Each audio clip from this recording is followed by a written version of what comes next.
Assalamu alaikum wa rahmatullah. This is Ghada Rotwan from the Opening Academy, and this is video to Zahra. Zahra Sadiq.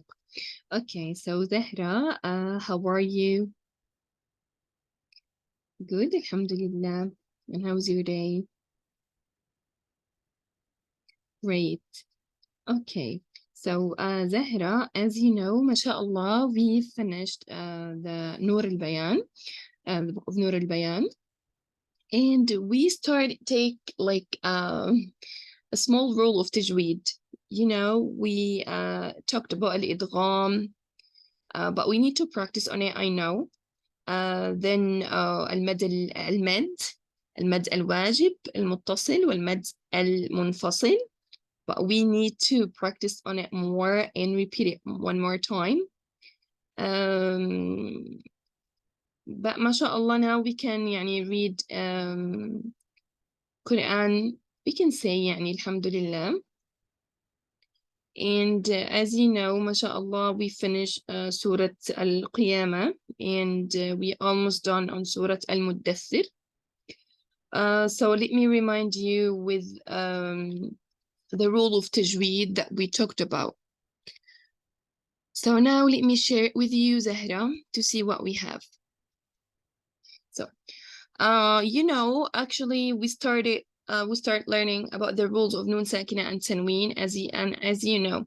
And Nun Sakina means Nun without any haraka or without sukun. Yani maybe you can say without any haraka on it, on top, or at the bottom, okay? Okay. And التنوين, okay, التنوين, as you know, it's just it's actually a Nun Sakina which comes at the end of the nouns. And why, and actually I pronounce it but not write it. So when I tell you why the rules of Nun Sakina and the Tanween the same rules, because they have the same sound of N or Nun at the end of a word, okay? Because they have the same sound of N or Nun at the end. Great. So as you know, you know actually the shape of the Tanween. Yeah, and we know actually a tanween only occurs at the end of what? Of nouns, okay? Okay. But النون الساكنة in anywhere in a word. But let me tell you how many rules we have. We have 4 rules of نون ساكنة and tanween. We have 4 rules of نون ساكنة and tanween. إظهار حلقي وإدغام وإقلاب وإخفاء حقيقي. So إظهار حلقي, إدغام وإقلاب وإخفاء حقيقي. So first one الإظهار, and الإظهار والإدغام, we talked about these 2 rules. First one الإظهار الحلقي. Okay, and al-idhar means make it clear.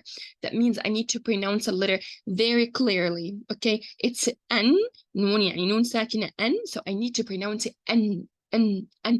So I need to hear the sound of noon or an at the end when I tell you an, nan, nin, nun. So I need to hear the sound of n or noon at the end, okay?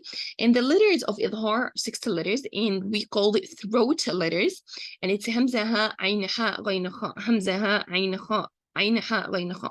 So the way of a pronunciation, or how what I have to do when I see noon sakina followed by one of these letters. So when I see noon sakina followed by one of these letters when I read Quran, so I need to make, or I need to pronounce the noon sakina or tanween very, very clearly, okay?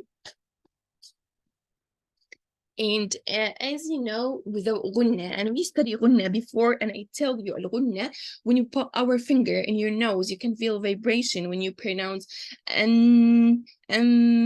okay? And we take some examples like this. And noon here, noon has sukun, and it followed by hamza. Okay, so that means I need to pronounce a noon very clearly. Okay, and noon here followed by ha, so I need to pronounce a noon clearly. And noon here followed by kha, I need to pronounce it very, very clearly, okay?